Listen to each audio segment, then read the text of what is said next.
ప్రభు నామమునకు మహిమ కలుగును గాక. బాగున్నారా?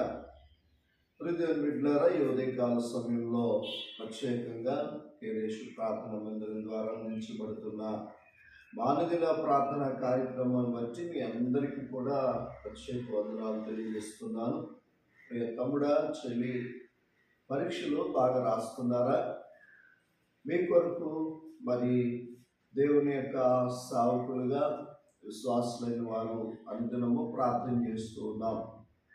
మరి మీరు ధైర్యంగా రాస్తారని, చక్కగా మంచి విజయాన్ని తెచ్చుకుంటారని ఆశపడుతున్నాం. భయపడమాకండి, ధైర్యముగా ఉండండి. దేవుడు మీ పక్షాన ఉన్నాడు. అలాగే తల్లులు, మీరు కూడా పిల్లల్ని ఎంకరేజ్ చేయండి. దేవుడు తోడుగా ఉన్నాడని ధైర్యపరిచి వారిని పంపించండి. అలాగే ఈ వర్తమానం ద్వారా మీరు కూడా బలం పొందుకొని మీ జీవితంలో ముందుకు వెళ్ళాలని కోరుకుంటూ ఉన్నా. మంచిది. చూడండి, పేతురు గారు రాసిన 2వ పత్రిక 3వ అధ్యాయము 9వ వచనం.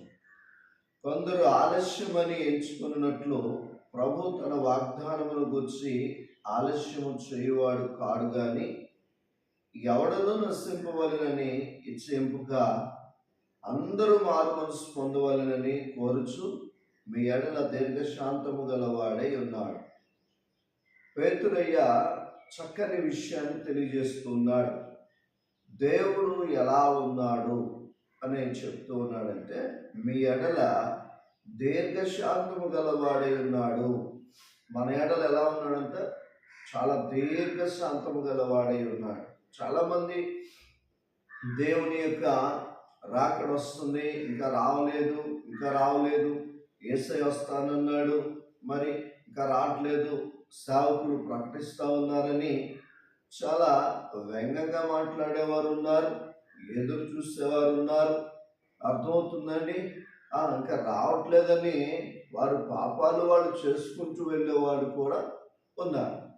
ఎవరు ఎలా ఉన్నా వాక్యం చక్కగా స్పష్టంగా తెలియజేస్తుంది. ఎందుకంటే వాక్యమై ఉన్న దేవుడు నీతో నాతో మాట్లాడుతున్నప్పుడు నువ్వు మొహం చాటేసుకున్నా, లేకపోతే ఇంకోటి చేసుకున్నా సత్యం సత్యమే. అందుకే అంటాడు, ఏమంటున్నాడు? కొందరు ఆలస్యమని ఎంచుకున్నట్లు ప్రభు తన వాగ్దానమును గురించి ఆలస్యము చేయవాడు కాడు. ఆయన వస్తానన్నాడు, వాగ్దానం చేశాడు కదా. మీరు ఆలస్యమైంది అనుకున్నట్లుగా ఆయన అలా చేసేవాడు కాదు. నువ్వు అనుకున్నట్లుగా ఆలస్యం చేసేవాడు కాదు. మరి ఎందుకయ్యా అంటే, ఎవడను నశింపవలెనని ఇచ్చయింపక, అంటే ఇష్టపడక, ఎవరు నశించిపోకూడదు అనేటువంటి కొంతమందికి అడిపోతే పోయేళ్ళే, ఇడిపోతే పోయేళ్ళే అనుకుంటాం. కానీ దేవునికి అలా లేదు. ఇచ్చయింపక ఏమంటున్నాడు? ఇప్పుడు బిడ్డలారా, అందరూ మారు మనసు పొందవలెనని కోరుచు. అందరూ ఎవరు కోరుకుంటారండి ఈ భాగ్యం? ఈ మాట ఎవరు చెప్పగలుగుతారు? అందరూ మారు మనసు పొందవలెనని కోరుకుంటున్నటువంటి ఏకైక దేవుడు నా యేసయ్య.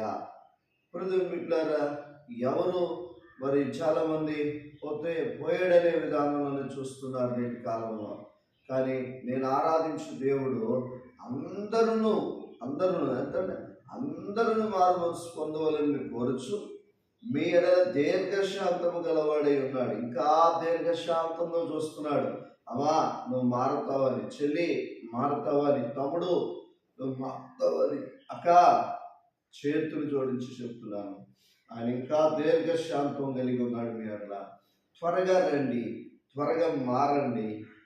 బిడ్డారా, చెట్టు కింద ఉన్న నతనేలు చూసిన దేవుడు, చెట్టు పైన ఉన్న జక్కని చూసిన దేవుడు ఈరోజు నిన్ను కూడా చూస్తున్నాడు. నీ ఎడల దీర్ఘశాంతం కలిగి ఉన్నాడు. కళ్ళు మూసుకో. నువ్వు ఇంకా ఆలస్యంగా దేవుని రాకుండా ఉందని భావించి పాపంలో తిరుగుతున్నామేమో. మారు మనసు పొందుదాం. ప్రార్థన. పరిశుద్ధుడా, ప్రేమ కలిగిన దేవా, నీ పరిశుద్ధమైన ఘనమైన నామాన్ని బట్టి వందనాలు, స్తోత్రాలు. ఉదయకాల సమయంలో మీరు మాకు ఇచ్చిన మంచి కృపకే స్తోత్రాలు. దివ్యమైన వర్తమానం చేత బలపరిచినందుకు వందనాలు. పరీక్షలు రాసిన బిడ్డలు కూడా దర్శించండి. అలాగే ప్రయాణంలో తోడుగునండి. ఎండదెబ్బ అడదెబ్బ తగలకుండా, టెన్షన్ పడకుండా సహాయం చేయండి. రోగులైన వారు, అనేకమైన రోగాలతో బాధపడుతున్నారు. నీ హస్తాన్ని పంపి బాగు చేయి. చాలామంది ధనము లేక చూపించుకోలేకపోతున్నారు, వాళ్ళని కూడా బాగు చేయి. భార్యాభర్తలకి సమాధానము, అన్నదమ్ములకి సమాధానమును అనుగ్రహించండి. జరుగుతున్న ప్రార్థనలన్నీ జయకరంగా జరిగించమని, ఈ వర్తమానం ద్వారా బలపడిన బిడ్డలు దీవించమని యేసు నామమున అడుగుచున్నాను తండ్రి. Amen. God bless you. Thank you all.